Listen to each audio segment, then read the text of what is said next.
games keep on coming in the African football scene at the moment. Very, very exciting times. People were against the 24-team AFCON format when it got increased from 16, but there's still so many crunch ties, as we've seen today, and I'm sure we'll continue to see in this thrilling match day 6. All started earlier on today. Mozambique came from behind to beat Benin late. Mozambique 3, Benin 2. What a moment. Gernot Rohr fails to qualify with Benin. He's got to change that squad up. He's using players like Stefan Sessegnon. The guy's 40 years old. I can't believe he's playing in Malta now. I remember when he was playing in the Premier League. He's playing in Malta. They've got to change that up. They've got to have other players.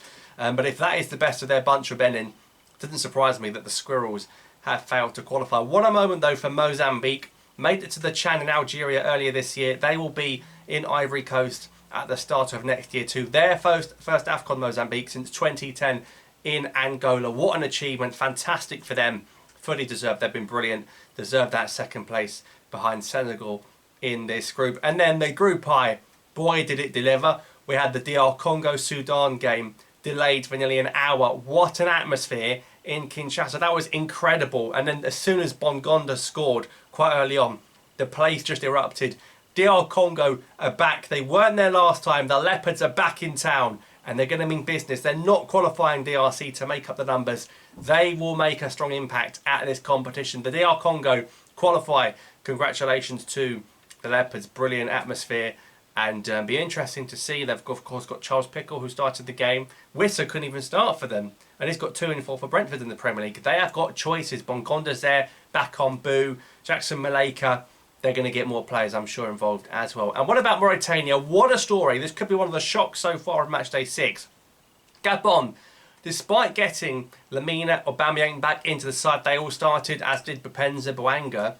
Just 5 minutes in Mauritania, the Algerian ref, Mustafa Gorbao, he was officiating this game.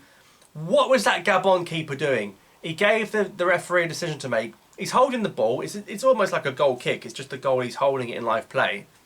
There's a Mauritania player running with him. It just punches him in the head.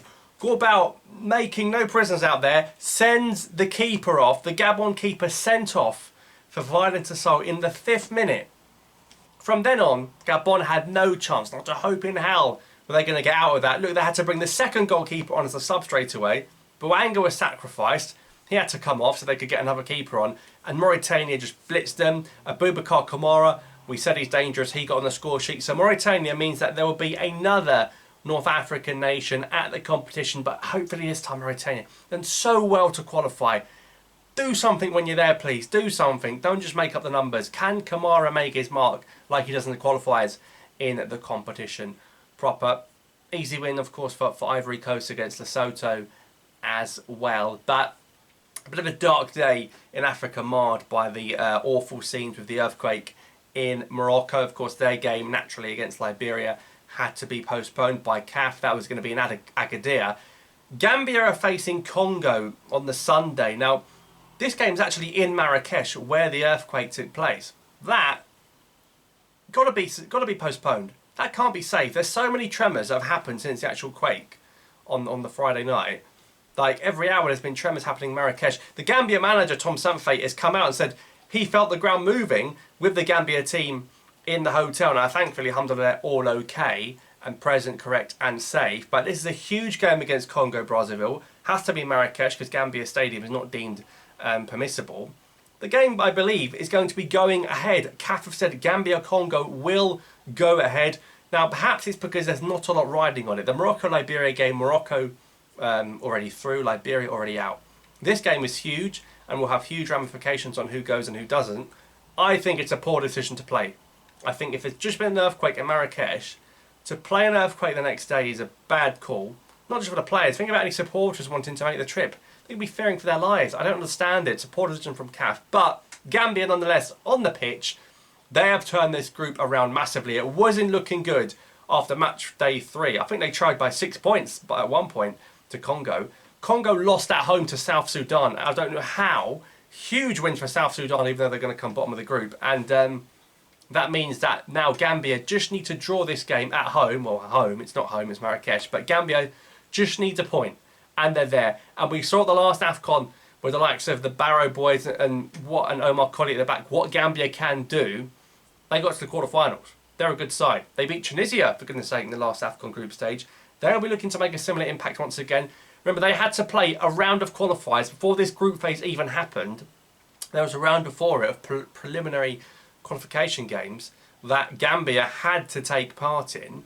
And now they're pretty much a game away from getting to the group stage proper. Again, unbelievable achievement for Gambia. You'd think they'll be in pot 4 of the main draw if they were to make it. Congo got to make something here, make up for it. They win the game in Marrakesh, Congo. They'll overtake Gambia and qualify by head-to-head, because they actually beat Gambia last time out. So they actually would have beaten Gambia twice if they were to win this one. The likes of Thierry Bafuma and, of course, their goalkeeper, Brice Samba, born in Congo, decided to play for France, which has been a huge blow for Congo. So Gambia, I think, will get it done. I think it's a big occasion. Of course, if they were playing in their hometown, I think it'd be almost certain. But Gambia, I like them for they go to the AFCON and they try for it and they work hard and they win games and they deliver and they make memories. They don't make up the numbers. I think Gambia will do it again. I think the momentum's with them. Be a huge disappointment if Congo go and do it. But of course, in a neutral venue, anything can happen. But the home support is huge. You look at Mauritania beating Gabon. I mean, even the red card, I know it swung the game, but that home advantage helped DR Congo massively. It helped Mauritania massively. Let's see if it's going to be a hindrance to Gambia. But I think Gambia will get the job done. And I want to see those Scorpions and AFCON again making more fantastic memories. So let me know your thoughts on the Gambia-Congo game. Of course, there's another game. There's all sorts of games with not much riding on them. You've got the Guinea-Bissau, Sierra Leone game. But of course, Guinea-Bissau already there. And Sierra Leone are already eliminated. So Algeria can't bottle it against them this time in the opening game. So we're getting close to that full AFCON lineup. Just a few places up for grabs left. Let me know your thoughts. I'll see you next time.